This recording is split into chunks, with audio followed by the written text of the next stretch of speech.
Nama saya Aldini Yufri Patembayan dari kelas MB2D NRP 11220404099. Perkenalkan, nama saya Cinta Nurul Aisyah, NRP 130, kelas MB2D. Perkenalkan, nama saya Insikrul Senata Fikir Nabi, NRP 1122040111 dari kelas MB2D. Perkenalkan, nama saya Subaikan Kurniawan dari kelas MB2D dengan NRP 1122041123. Perkenalkan, nama saya Faiko Dian Saputra, NRP 72 dari kelas MB2C. Perkenalkan, nama saya Anissa Fulamina, NRP 65 dari kelas MB2C.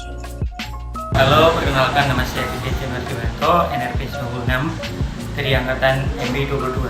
Sekian, terima kasih.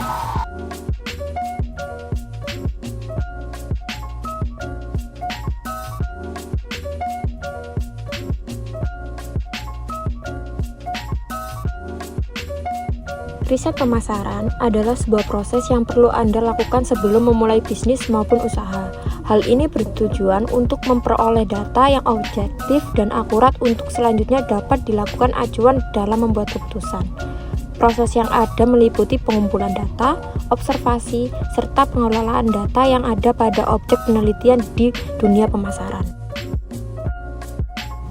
Sistem riset pemasaran, survei pasar, tes preferensi produk, ramalan penjualan menurut wilayah, atau evaluasi periklanan adalah tugas periset pemasaran untuk menghasilkan wawasan tentang sikap dan perilaku pembelian pelanggan.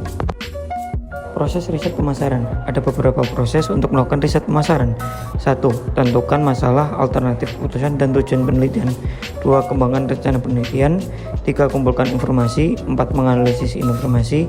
5. Sampaikan temuan. Dan 6. Buat keputusan.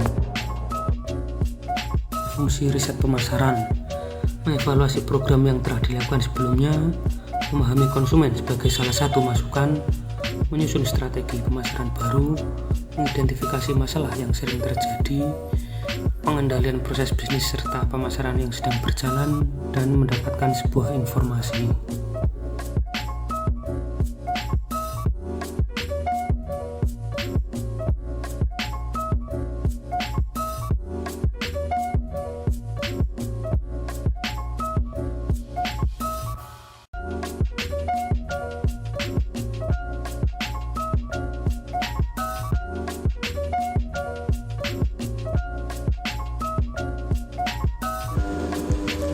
Ada cara-cara dalam melakukan penilaian pemasaran.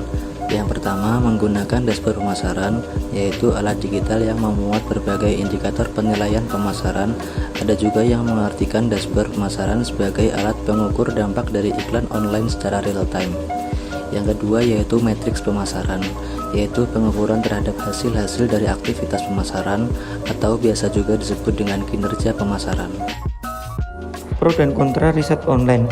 Keuntungan dari riset online yaitu biaya untuk riset online kemungkinan tidak mahal, dan juga riset online bisa dibilang cepat karena dapat mengirimkan survei dan hasil secara otomatis. Orang-orang lebih percaya diri dan jujur ketika melakukan riset online karena mereka merasa tidak ada yang menghakimi mereka. Yang pasti, riset online itu bersifat fleksibel. Tetapi ada juga kerugian pada riset online, yaitu riset yang didapatkan mungkin sedikit karena tidak semua orang memiliki internet di rumahnya. Kesadaran akan pengisian sebuah survei berkurang karena mungkin sebagian orang menganggap tidak penting dan kurang menarik untuk mengisi survei tersebut. Dan yang terakhir mungkin permasalahan terkait teknologi, yang dimana kadang memerlukan spesifikasi perangkat tertentu agar bisa mengisi survei tersebut.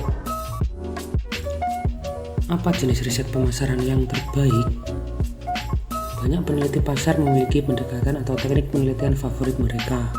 Meskipun peneliti yang berbeda seringkali memiliki preferensi yang berbeda.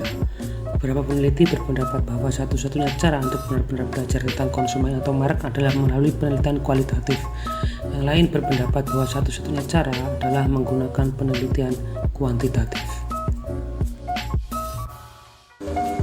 Penelitian kuantitatif biasanya akan berkaitan dengan data, tren, atau informasi dari publik, sedangkan penelitian kualitatif biasanya berkaitan dengan opini publik atau perasaan konsumen terkait produk atau jasa.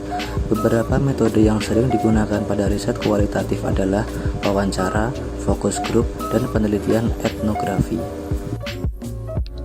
Contoh nyata, setelah melihat jenis-jenisnya, kita bisa melihat contoh produk atau layanan yang akan dihadirkan. Contohnya adalah layanan cuci sepatu. Jika bisnis kita adalah layanan jasa cuci sepatu, kita bisa melihat peluang yang memungkinkan, misalnya membuat jenis-jenis metode cuci sepatu seperti fast clean, deep clean, dan sebagainya yang berbeda dengan kompetitor lain. Nah, sebelum membuatnya, ada baiknya untuk melihat minat dan kebutuhan konsumen. Contoh nyata yang kedua adalah produk sesubut. Agar produk ini bisa menghasilkan banyak keuntungan, maka perlu dilakukan riset pada kompetitor lain. Misalnya dengan melakukan perbedaan varian-varian produk dengan kompetitor lain agar bisa menarik banyak konsumen. Dengan adanya riset, pelaku bisnis bisa tahu apakah ide tersebut bisa mendatangkan banyak keuntungan atau tidaknya. Dengan kata lain, usaha pelaku bisnis ini tidak akan sia-sia karena menjawab kebutuhan konsumen di pasaran.